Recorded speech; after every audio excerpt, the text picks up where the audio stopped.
You have some narrative in your mind that is so negative that when you look in the mirror, you see somebody worth trashing. You see what's wrong. You pick apart your appearance. And I want to reverse that, because here's the deal about self-confidence. Self-confidence begins with you. You realize the word self is in there, right? I can't give you confidence. I can give you a little boost. I can give you tools. I can encourage you. But confidence is forged in fire. It's something that's within you. And here's the thing I want you to realize about confidence. You are a confident person. That's why you miss feeling that way. You can only miss what you know. You've just been blocked from the feeling of it. And wherever you are right now in your life, I'm telling you, confidence is in there. You just got to figure out how to tap into it. If you're holding on to something that does not serve you, you are making a terrible error. It's going to cause all kinds of problems. You may blame other people or other things. You may blame the situation. It's you are the cause of the problem. The man that told me to pick up this book and read it, Ray Stanford, he had a saying. He used to say to me, Bob, you're the only problem you'll ever have, and you're the only solution. I think it might have taken me 5 years to understand it. But I do understand it. And you know something? I am the only problem I'll ever have, and I am the only solution. Don't hold on to anything that is not serving you. Reject it. You know the beautiful part about having an inductive reasoning factor? That's the part that chooses thoughts. You can accept or reject. The beautiful part of your mind, you can accept or reject anything that comes into your world. Accept or reject it. It's a choice. Don't hold on to anything that is not serving you. If we play the victim role, then we are using our personal power to be helpless. If we decide to accept responsibility, then we don't waste time blaming somebody or something out there. Some people feel guilty for creating illness or poverty or problems. They choose to interpret responsibility as guilt. And some members of the media like to refer to it as New Age guilt. These people often feel guilty because they believe that they have failed in some way. However, they usually accept everything as a guilt trip in one way or another, because it's another way to make themselves wrong. And that is not what I'm talking about. If we can use our problems and illnesses as opportunities to think about how we can change our lives, we have power. Here's something I want you to keep in mind. Life is a fight for territory.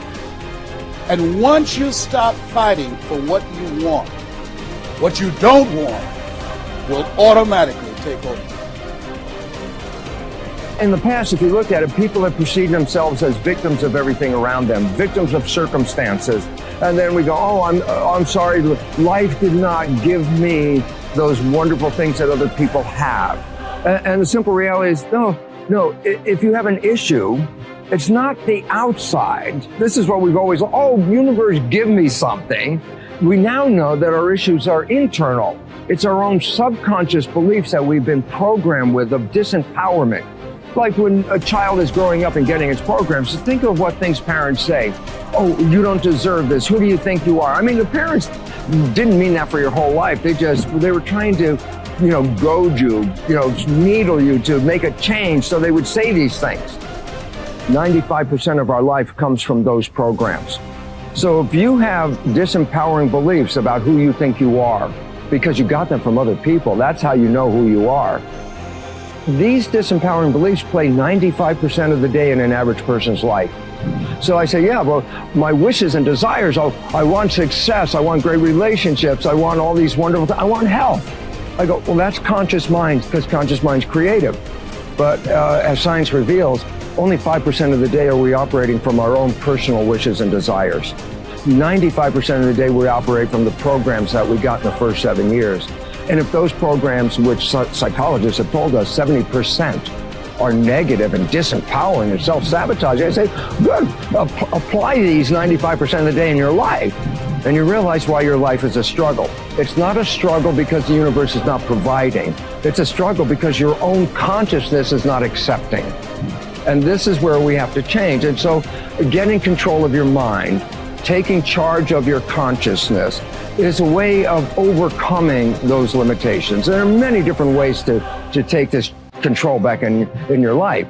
And one of them is the ability to, like in yoga, for example, to be the master of your mind and not let it run the monkey mind. Let it run. No, I want this. Don't let this other one go. And so overcoming the old self allows us to become somebody else. And there is that period of transition. Yeah. I call it the void, where there's just not a lot happening. And you just got to be able to keep going and continuously get to the end of your belief, where most people stop. I just had a fabulous conversation with someone this weekend.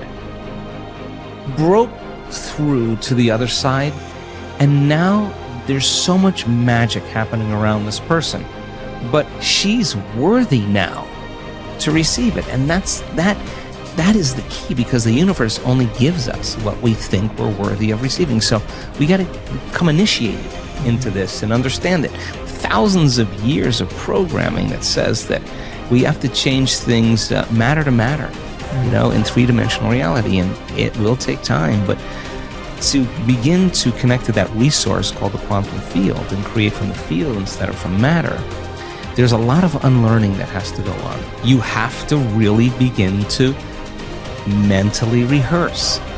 So you ask yourself at the end of your day, I do this every day. How'd I do? How'd I do today, bro? How'd you do? Did you do good? Where'd you fall from grace? What was it that caused you to go unconscious for the rest of the day? What was that moment? Now, if you're a student of life, you'll begin to contemplate, well, it was that person that said that thing, then I reacted, or I got this email, or things didn't go my way, and I started feeling angry or frustrated or fearful.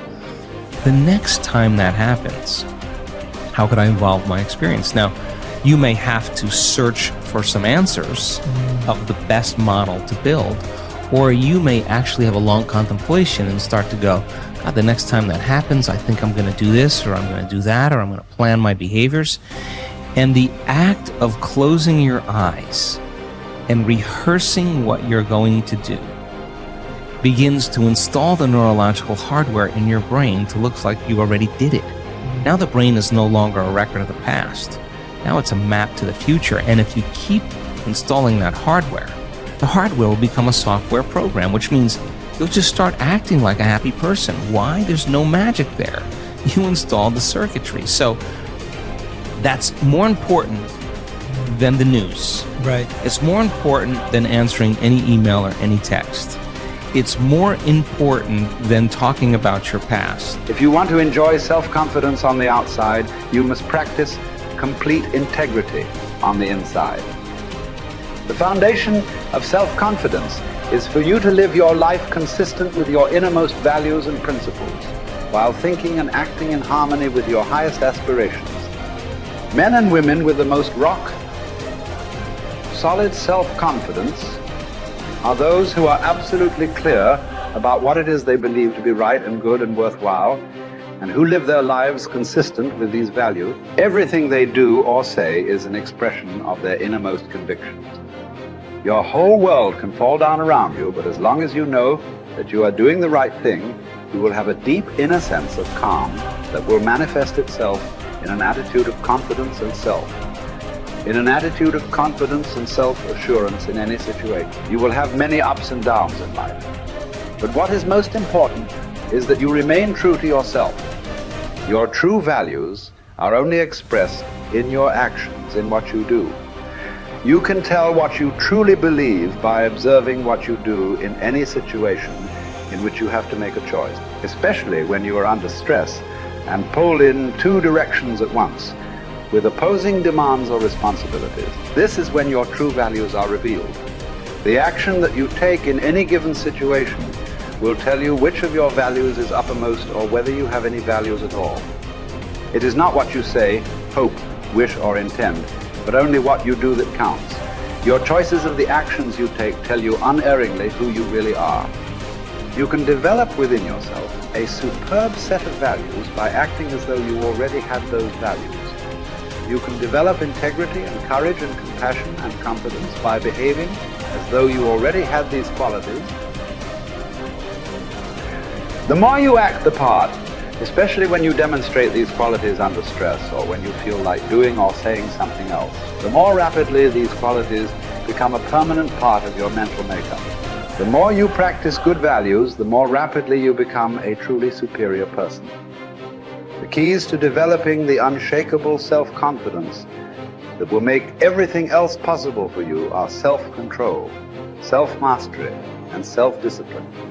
Self-confidence can come directly by behaving in a self-confident manner, but more often it comes indirectly by doing and saying the things and practicing the behaviors that lead to self-confidence.